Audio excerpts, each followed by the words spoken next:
우리 같이 한 번 더 기도하시겠습니다.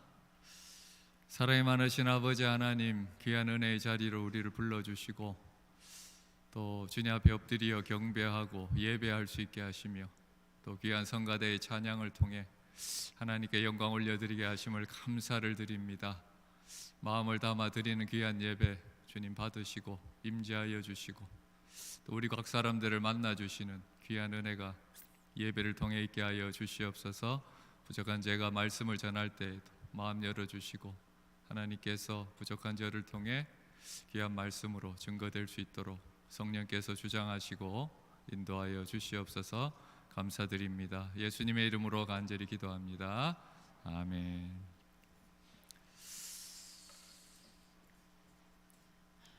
오랜만에 올라오니까 강단이 높아서 어지럽질합니다.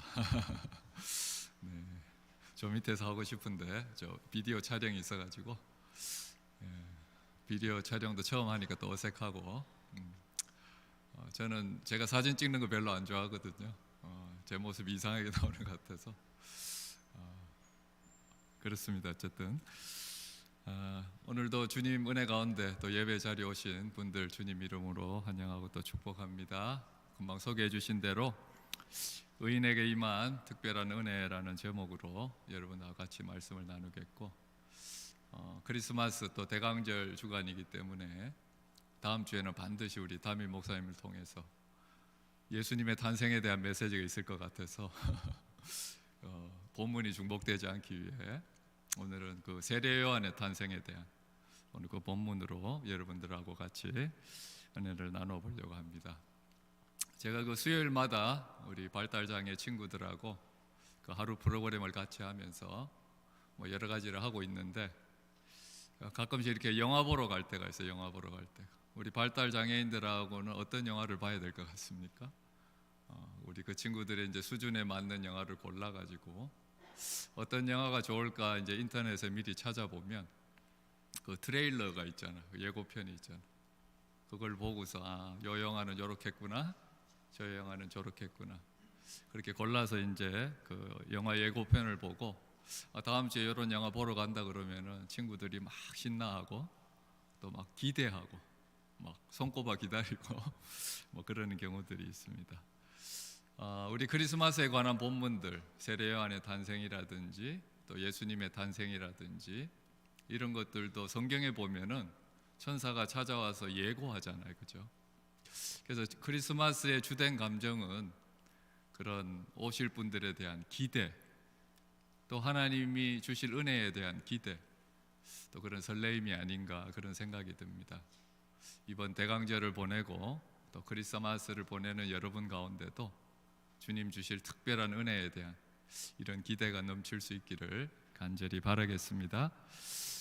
오늘 본문에 보면 그 사가랴라는 사람에게 이 천사가 찾아왔는데 그 사가랴에게 특별한 은혜를 전하고 또 베풀고 있는 거죠, 그렇죠?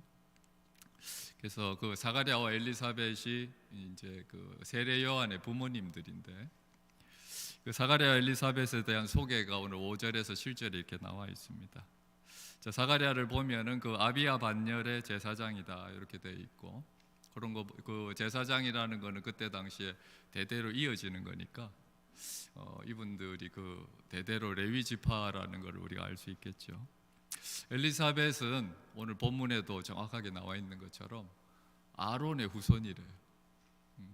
초대 대제사장 아론의 직계 후손이 이 엘리사벳인데 그 출신만 봐도 영적인 포스가 탁 느껴지잖아요, 그죠? 성경에는 오늘 이 분들이 하나님 앞에 의인이다고 이렇게 소개가 되어 있습니다. 그 의인인 이유는 뭐냐면 모든 계명과 규례대로 흠이 없이 행하였기 때문에 이들이 하나님 앞에 의인이다 그러는 거죠, 그렇죠? 그만큼 하나님의 말씀에 신실한 자들이 아니었을까 그런 생각이 듭니다. 이 사가랴와 엘리사벳이 살던 시대, 또 예수님이 오셨던 그때 당시 시대는 유대 나라의 참 어두운 시대였습니다. 그 로마의 식민지로 있었고 우리가 일본에 40년 식민지 한 것도 그렇게 힘들고 잊을 수가 없고 이러는데 그 로마의 식민지로 있으면서 하나님의 백성들이 그 영적으로 굉장히 눌려 있는 그런 시대잖아요, 그렇죠? 그 어두운 시대를 살면서 뭔가가 무너져 가고 있고, 사람들이 흔들리고 또 낙심하고 좌절된 사람들이 있고, 또 그런 시대의 큰 흐름과 이렇게 타협하는 것들도 있고, 오늘 이분들이 의인이라고 하나님이 여기신 이유라는 것은 그 말씀에 신실한 것, 상황이 그러함에도 불구하고 그 하나님 말씀에 신실한 것, 그 시대의 흐름과 타협하지 않는 그런 어떤 정신을 가지고 있는 사람들, 그래서 하나님이 이들을 의인으로 바라보시지 않았을까, 저는 개인적으로 그렇게 생각을 합니다. 오늘 이 사가랴와 엘리사벳에게 특별한 은혜를 베푸시는 방식으로 오늘 세례 요한이 오고, 그 세례 요한에 와서 그 주님이 오실 것을 준비했기에 또 예수님이 오신다는 거죠, 그죠? 이런 하나님의 놀라운 구원의 계획들을 천사가 찾아와서 알려주는 장면이 오늘 우리에게 주어지는 이 본문의 장면인 겁니다. 그래서 세례 요한이 오는 것은 하나님께서 의인에게 특별한 은혜를 베푸시는 것으로 오게 되었다는 겁니다. 이것이 좀 넓게 생각해 보면 이것을 통해서 하나님의 놀라운 구원의 계획들이 성취되어져 간다는 거죠, 그죠? 우리가 늘 우리 인생을 위해서 기도할 때도 우리의 인생이라는 것이 하나님의 구원의 계획 안에 있다는 것을 볼 필요가 있는 것 같아요. 내가 어떻게 이렇게 좀 잘 살아봐야지, 저렇게 잘 살아봐야지 하는 그 문제가 아니라, 오늘 하나님의 구원의 계획 안에서 하나님은 나에게 어떤 계획을 가지고 있고, 또 내 인생을 통해서 하나님의 구원의 계획들을 어떻게 성취해 나가려고 하시는가, 오늘 그것을 알고 그 자리에 머무는 사람이 걸어가야 될 길을 바로 걷고 있는 그런 사람이 아닐까, 그런 생각이 들어요. 자, 오늘 본문에 이 세례 요한이 오는 것은 의인에게 임한 특별한 은혜라는 것입니다. 오늘 이 본문을 통해서 저는 여러분들과, 그렇다면 의인에게 임한 특별한 은혜는 어떤 것일까, 오늘 세 가지로 여러분들하고 같이 생각을 해보려고 합니다. 의인에게 임한 특별한 은혜, 첫 번째는 그 결핍과 부족을 채우시는 은혜라는 것입니다. 오늘 본문에 보면 이 사가랴가 기도하다가 천사를 만납니다. 그 천사의 말이 뭐냐면 너의 간구함이 들린지라, 이렇게 되어 있죠, 그죠? 어떤 간구를 들으셨을까? 저는 두 가지로 생각이 되는데, 오늘 제사장이니까 그 기도의 자리에서 아마도 그 백성들을 중보하는 기도를 드리지 않았을까 싶어요. 그 어려운 시대를 살아가고 있는 힘든 백성들을 위한 중보의 기도, 어쩌면 하나님의 은혜가 필요하고 구원이 필요한 그 세대에 하나님 이들을 도우소서, 그 중보의 기도를 하나님이 들으셨다, 오늘 그렇게 말씀하시는 게 아닐까 싶고, 또 한 가지는 뭐냐면 어쩌면 이 사가랴가 젊은 날에 드렸을 수도 있는, 오늘 본문에 보시면 자녀가 없다 그랬는데 그 젊은 날에 드렸을 수 있는 그 이전의 기도를 신실하신 하나님께서 하나님의 때에 응답하신다, 그렇게도 볼 수 있지 않나 싶습니다. 금방 말씀드린 대로 사가랴와 엘리사벳이 의인이었지만 한 가지 결점이 뭐냐 하면은 이 자녀가 없는 거예요, 자녀가. 저도 이렇게 자녀가 없는데 사는데 아무 문제가 없어요. 누가 뭐라 그러는 사람도 없고, 어떤 분들은 그러시더라고, 막 부럽대, 자녀가 없어서. 자녀 키우기에 그만큼 힘든 모양입니다, 그죠? 요즘은 그렇게 터부시 되지 않지만 그 예전에 그 시대에는 자녀가 없다는 것이 굉장히 이게 어려움이 될 수 있거든요. 그 유대 사회에 자녀가 없다는 것은 때로 하나님의 저주를 받은 것이 아닌가, 혹은 뭔가 이렇게 숨겨진 죄악이 있지 않나, 그런 의심을 받을 수 있는 이제 그런 경우일 수도 있다라고 하는 거죠, 그죠? 제사장인데 자녀가 없는 거죠. 그러니까 이게 사가랴에게는 어떻게 보면 불명예이고, 또 이것이 사람들 앞에 당당하고 떳떳하지 못하게 하는 그런 치명적인 그런 결점일 수도 있었다는 거죠. 엘리사벳은 여성이었기 때문에 그 자녀가 없는 것이 수치고 또 부끄러움이 아니었을까, 저는 그런 생각이 듭니다. 우리가 조선시대 때만 해도 이게 남자의 문제일 수도 있는데, 그죠? 괜히 여성들이 뒤집어 써가지고 자녀가 없으면 괜히 여성들만 구박하는 거, 그죠? 자녀가 없다는 게 그 이전 시대, 우리가 조금만 거슬러 올라가도 그게 얼마나 어려움이고 또 여성들에게는 부끄러움이었을까, 그런 생각들이 드는 겁니다. 바로 그렇게 뭔가 부족하고 결핍되어 있는 그 가정에 천사가 찾아와서 오늘 자녀를 주겠다는 거, 아들을 주겠다는 거죠. 그죠? 그들의 결핍을 통해서 이 하나님의 구원의 계획 안에서 보면 세례 요한을 이 땅에 보내어 가지고 다시 오실 예수님을 준비시키겠다고 하는 것이 하나님의 놀라운 계획이라는 거죠. 그죠? 우리가 의인에게 임한 특별한 은혜 첫 번째로 생각해야 될 것은 그런 하나님은 우리의 결핍과 부족함을 통해서 일하신다는 것이고 그 부족함을 채우는 방식으로 하나님이 일하신다는 거죠. 그죠? 제가 지난 수요일에도 잠깐 말씀드렸습니다만 이 성경에서 하나님이 일하시는 것을 우리가 예상할 수가 없는 것 같아요. 전혀 우리가 생각지 못한 방법으로 하나님 일하시는 경우들이 많잖아요. 모세가 이집트의 왕자였을 때는 하나님 부르시지 않아요. 그죠? 저기 도망가가지고 자기 양도 아닌 장인의 양을 치는 양치기로 있을 때 하나님 부르시는 거예요. 그 강한 용사라고 불렀던 기드온은 그때 뭐 하고 있었을까요? 미디안이 무서워가지고 그 포도즙 틀에 숨어가지고 밀을 타작하고 하나님 찾아오셔서 강한 용사라고 하는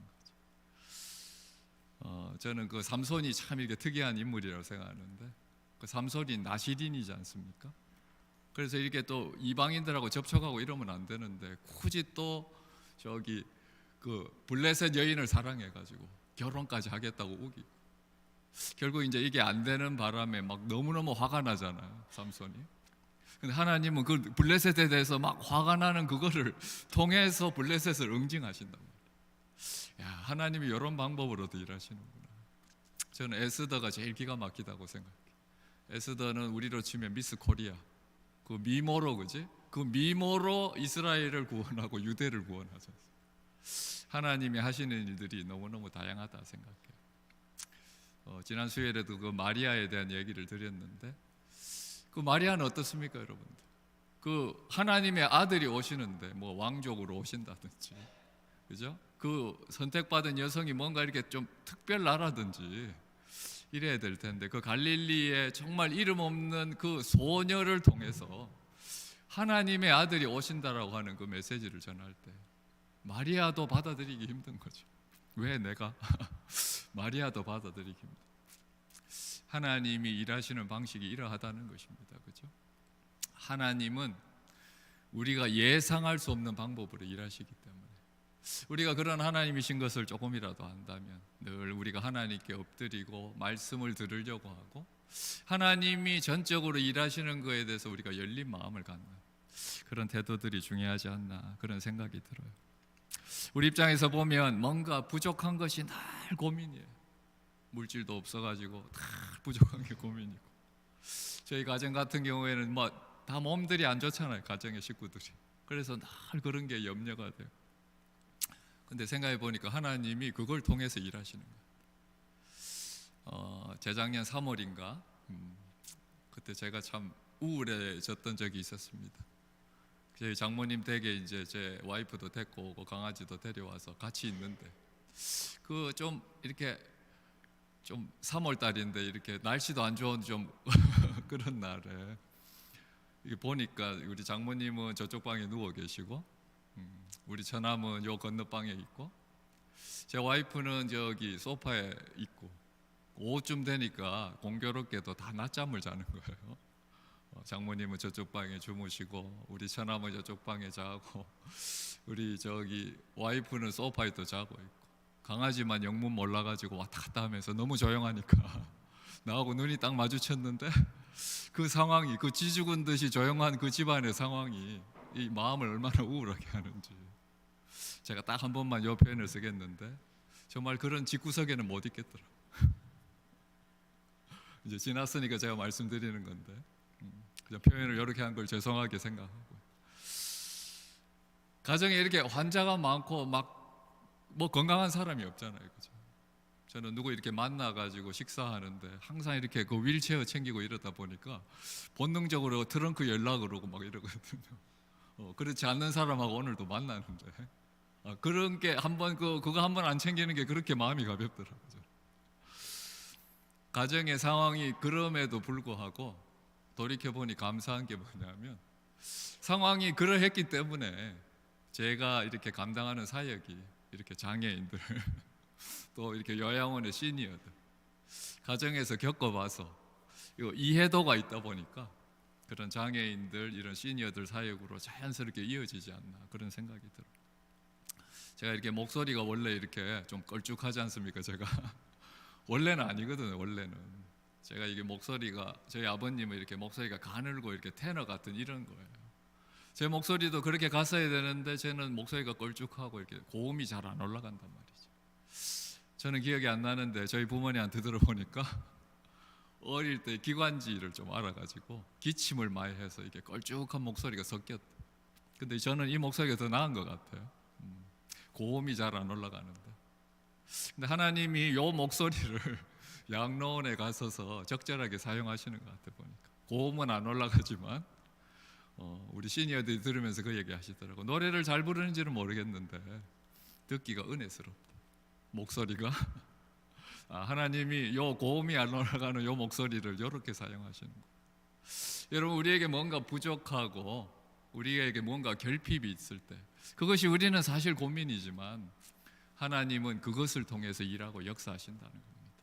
오늘 이 의인에게 임한 특별한 은혜는 오늘 그 가정에 결핍이 있는 오늘 그 사가랴의 집안에 아들을 주시는 이 은혜를 통해서 하나님이 채우시는 거거든요. 우리 가운데도 이러저러한 종류의 상황이 있고 그런 결핍이 있을지라도 하나님은 어쩌면 그런 상황을 채우시는 방식으로 일하시지 않을까라고 하는 거예요. 이 대강절과 이 크리스마스를 맞으시며 우리의 결핍을 채우시는 이 하나님의 은혜를 기대하며 나아가는 그런 저와 여러분 될 수 있기를 간절히 바랍니다. 의인에게 임하는 특별한 은혜 두 번째는요, 온전케 하시는 은혜라는 것입니다.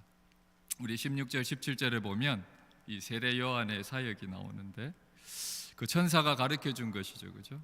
그가 엘리야의 심령과 능력으로 주 앞에 먼저 와서 아버지의 마음을 자식에게 거스리는 자를 의인의 슬기에 돌아오게 하고 주를 위하여 세운 백성을 준비하리라.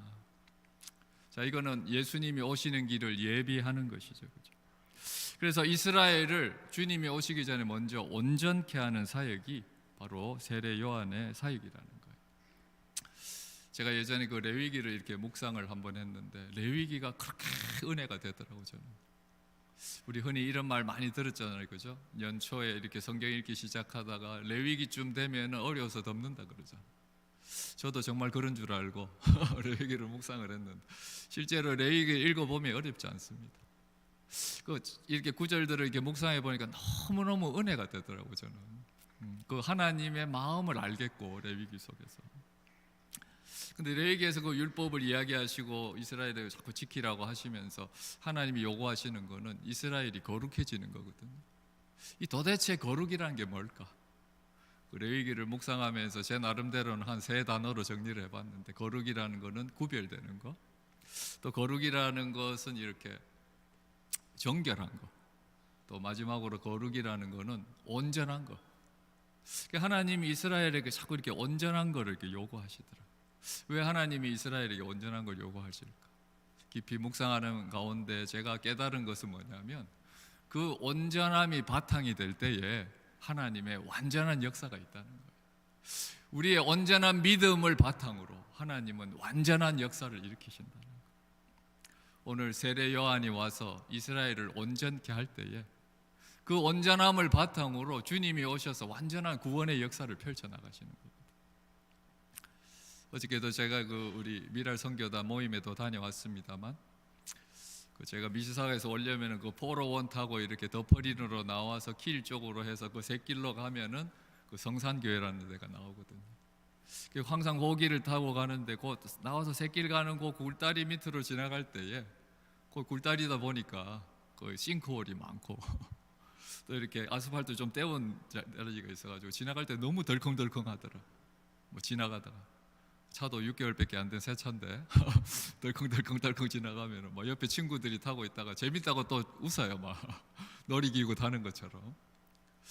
근데 언제부터인가 거기를 딱 지나가가지고 지나가는데 거기가 그 사이에 이렇게 포장이 돼가지고 아스팔트로 거기 딱 포장이 돼가지고 이 새 차 타이어와 그 아스팔트의 만남 쫙 바닥에 이렇게 쫙 붙어서 가는 그 느낌이 너무너무 기분이 좋은 거예요.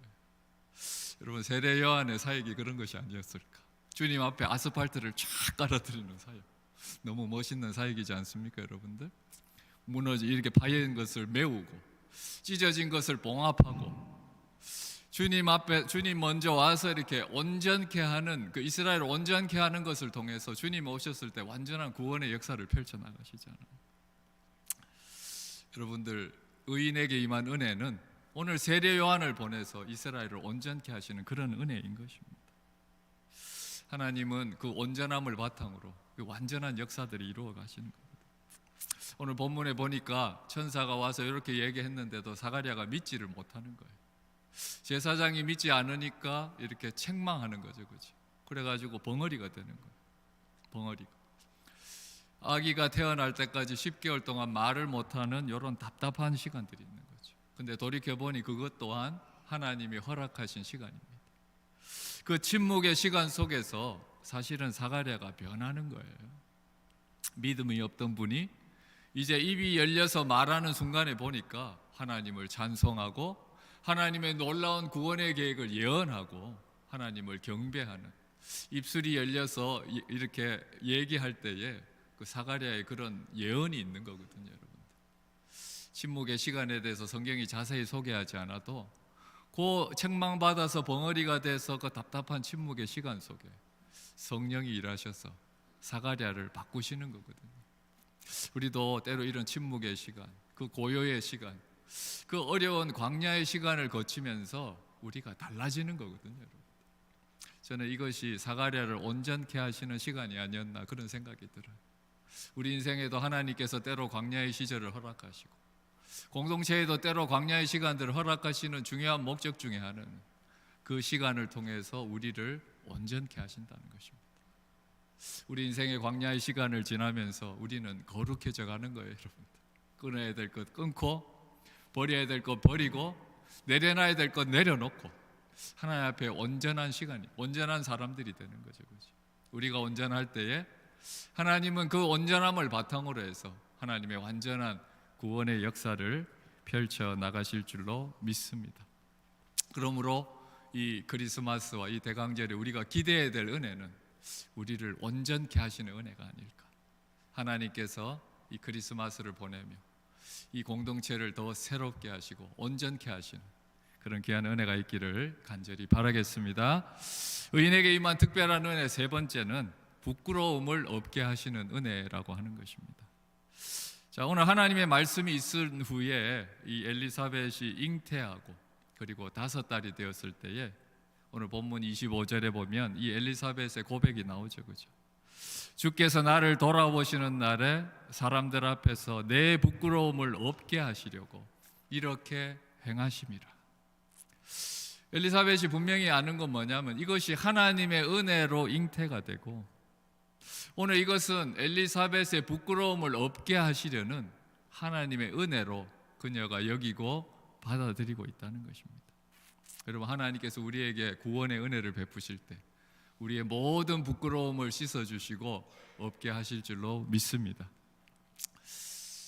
제가 이제 여기 지난번에 2018년도에 제가 깊은 은혜를 받은 것과 그 전에 한 6년 정도 공장 생활했다고 제가 그것도 말씀드렸는데, 전에 한참 그 공장에 다니고 이렇게 살고 있을 때에 이 사역에 대한 제가 이렇게 이제 앞으로 다시 할 거에 대한 계획이라든지 뭐 기대라든지 이런 게 없었거든요. 이제 사역에 대해서는 나는 이제 안 되는가 보다 포기하고 거의 포기하고 이제 공장만 다니고 이러고 있는데 그 미사가 있는 이제 한 그 교회를 갔었어요. 금요 기도회 때 뭐 사이즈가 있는 교회에 있는데 그 교회 금요 기도회에 가서 이렇게 뒤에 저렇게 탁 앉아 있는데 그 앞에서 이렇게 담임 목사님이 막 열정적으로 설교를 하시더라.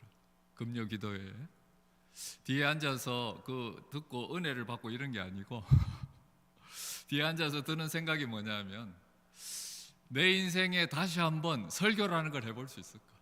그 설교하는 분을 보면서 말이야. 공장을 다니고 이제 사역에 대해서는 거의 내가 포기하다시피 하고 그 설교자를 보면서 내 인생에 다시 한번 설교라는 걸 해볼 수 있을까? 그 뒤에 앉아서 그렇게 생각했던 적이 있었거든요.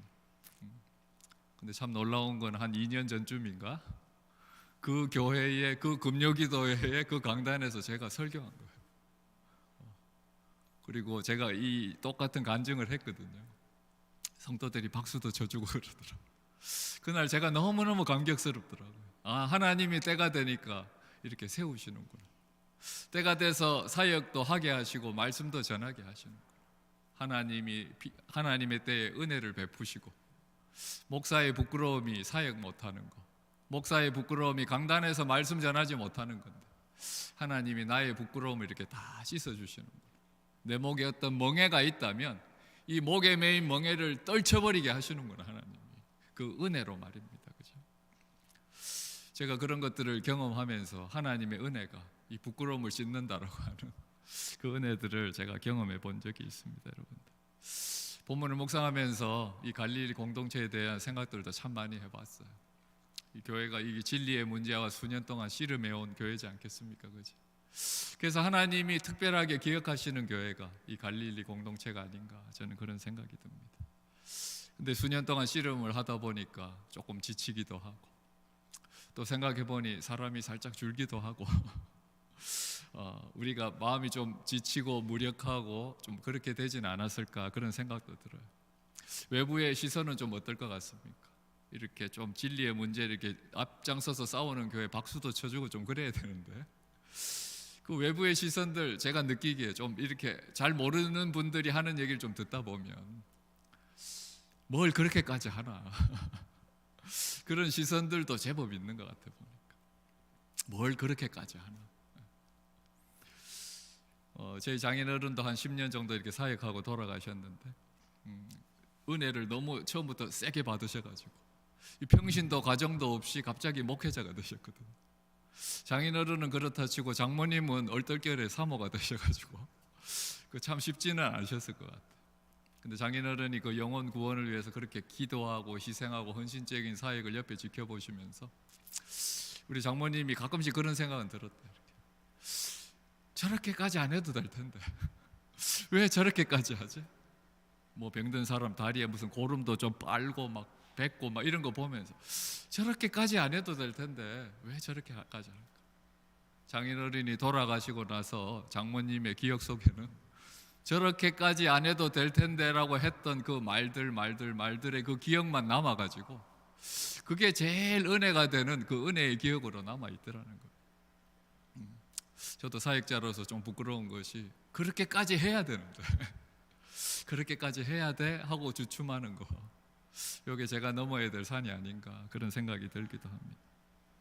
여러분들, 나 같은 죄인을 구원하기 위해서 예수님이 이 땅에 오셨고, 나 같은 죄인 구원하려고 예수님이 십자가를 지셔야만 했을까요? 예수님이 꼭 그렇게 하셔야만 했을까요, 여러분? 그러나 주님은 그렇게 하셨고, 그렇게 죽으신 그 예수 그리스도를 옳다고 인정하신 아버지께서 그들을 죽음에서 건져 올리시는 거거든요, 그렇죠? 여러분들, 하나님은 이 공동체가 싸워온 그 시간들을 분명히 기억하실 줄로 믿습니다. 사람들은 몰라도 하나님은 옳다고 인정하시는 그런 하나님의 인정이 이 공동체 가운데 있을 줄로 믿습니다. 그렇기 때문에 모든 오해와 상처를 하나님이 다 씻어주실 줄 믿습니다. 하나님은 우리를 사랑하시기 때문에 우리에게 지울 수 없는 상처를 치유하시고, 하나님은 우리를 사랑하시기 때문에 이 좌절된 꿈을 회복시키시고, 하나님은 우리를 사랑하시기 때문에 오랫동안 응답이 없는 것 같은 그 기도에도 하나님이 마침내 응답하시고, 마침내 이 공동체를 통해서 하나님의 영광을 드러내고자 하시는 것이 하나님의 놀라운 계획이 아니겠습니까? 그렇죠? 자, 이렇게 일하실 하나님이 우리가 정말로 믿어진다면 이 대강절을 어떻게 보내고 이 크리스마스를 어떻게 보내야 될지를 알게 되는 것 같아요. 대강절을 보내고 크리스마스를 기다리면서 하나님은 이 공동체에 은혜를 베푸셔서 하나님의 때에 놀랍게 세우실 줄로 믿습니다. 이 공동체를 통해서 하나님의 살아계심과 그분의 영광을 이 어두운 세상 가운데 빛으로 환히 드러내시고자 하시는 것이 하나님의 계획이라는 것을 안다면, 하나님 그 은혜를, 우리를 다시 세우시는 그 은혜를 우리 가운데 허락하여 주시옵소서. 이 은혜를 기대하고 이 은혜를 사모하면서 이 크리스마스를 맞는 저와 여러분들 또 귀한 갈릴리 공동체 될 수 있기를 주님의 이름으로 간절히 축원드리겠습니다.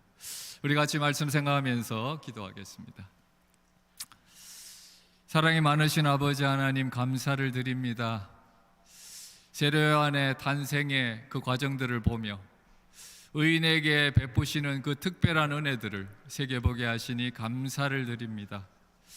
우리의 결핍을 통해서 부족함을 채우시는 그 은혜, 또 우리를 온전케 하시는 은혜, 우리를 마침내 세우셔서 부끄러움이 없게 하실 그 은혜들을 우리가 기대하고 사모하게 하여 주시옵시고, 이 대강절과 크리스마스를 통해 하나님 그 풍성한 은혜를 누리는 우리 한 사람 한 사람, 우리 가정들, 또 귀한 공동체 되게 하여 주시옵소서. 이 공동체를 향한 하나님의 놀라운 계획이 있는 줄로 믿사오니 진리를 위해 씨름하고 세상과 타협하지 않고 말씀의 신실한 교회를 통하여 하나님 일하여 주시옵시고, 이 토론토의 많은 어두운 영혼들에게 빛을 비추는 그런 귀한 교회 되게 하여 주시옵소서. 감사드리며 예수님의 이름으로 간절히 기도합니다.